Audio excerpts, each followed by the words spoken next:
अहम ख़बर खां वाक़े आगाही ॾींदा आहियूं। नून लीग सिंध जे सदर बशीर मेमण पारां सुभाणे वकीलनि जे धरणे में शिरकत जो ऐलान कयो वियो आहे। बशीर मेमण जो चवणु आहे त चाहे थो त वफ़ाक़ ऐं वकीलनि में ॻाल्हियूं कामयाब कराए। हुन चयो त सुभाणे वकीलनि जे धरणे में शिरकत करे संदन वफ़ाक़ आॾो रखंदो। अहम ख़बर ही अव्हांखे ॾियूं पिया।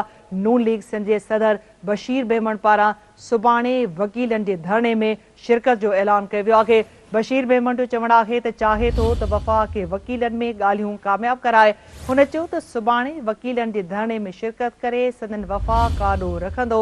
अहम ख़बर नाज़रीन अवां सां शेयर कयूं पिया त नून लीग सिंध जे सदर बशीर मेमण पारां सुभाणे वकीलनि जे धरणे में शिरकत जो ऐलान कयो वियो आहे। बशीर मेमण जो चवणु आहे त हू चाहे थो त वफ़ाक़ खे वकीलनि में ॻाल्हियूं कामयाब थियनि। अहम ख़बर खां अव्हांखे अपडेट कंदा पिया हलूं त नून लीग सिंध जे सदर बशीर मेमण पारां सुभाणे वकीलनि जे धरणे में शिरकत जो ऐलान कयो वियो आहे। बशीर मेमण जो चवणु आहे त चाहे थो त वफ़ाक़ खे वकीलनि में ॻाल्हियूं कामयाब थियनि।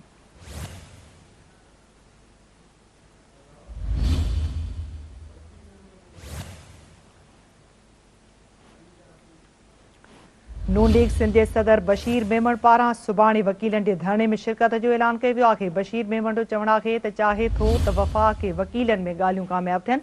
वधीक अपडेट्स लाइ असां राब्तो कयो आहे सिंध टीवी न्यूज़ जे रिपोर्टर अली जाफ़री सां। अली, कहिड़ा अपडेट्स आहिनि इन ख़बर जा? जी नज़ा बिल्कुलु बबलो बाईपास ते लॻल जेको आहे वकीलनि जे धरणे में हिकु अहम जेको आहे अॻ भराई साम्हूं आई आहे।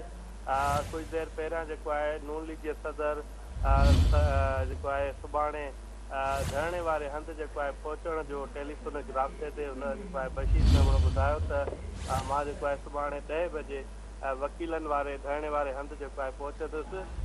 जॾहिं त हुन ॿुधायो त नून लीग जे सदर बबलो बाईपास ते जेको लॻल वकीलनि जे धरणे में जेके मुज़ाकरात जी जेके अॻ भराईअ लाइ जेको आहे मां पहुचंदुसि। वधीक जेको आहे चयो त मां चाहियां थो त हुकूमत ऐं वकीलनि में वकील बिरादरीअ जे विच में कामयाब जेको आहे ॻाल्हियूं कराए इंशाअल्लाह वकील ॿाहिरनि जे एहतजाज में जेको आहे सुबुह पहुची शिरकत करे उन्हनि जो मौक़ुफ़ जेको आहे वफ़ाक़ हुकूमत आॾो जेको आहे रखंदुसि। वधीक जेको आहे नून लीग जे सदर चयो त मां जेको आहे सुबुह पहुची इहो ई जेको आहे मौक़ुफ़ उन्हनि जो जेको बि आहे जाइज़ जेके ॻाल्हियूं आहिनि उहे वफ़ाक़ हुकूमत आॾो रखी सदन जेको आहे ॻाल्हियूं कामयाब कराईंदुसि। जी ठीकु आहे अली, अपडेट करण लाइ वॾी महिरबानी।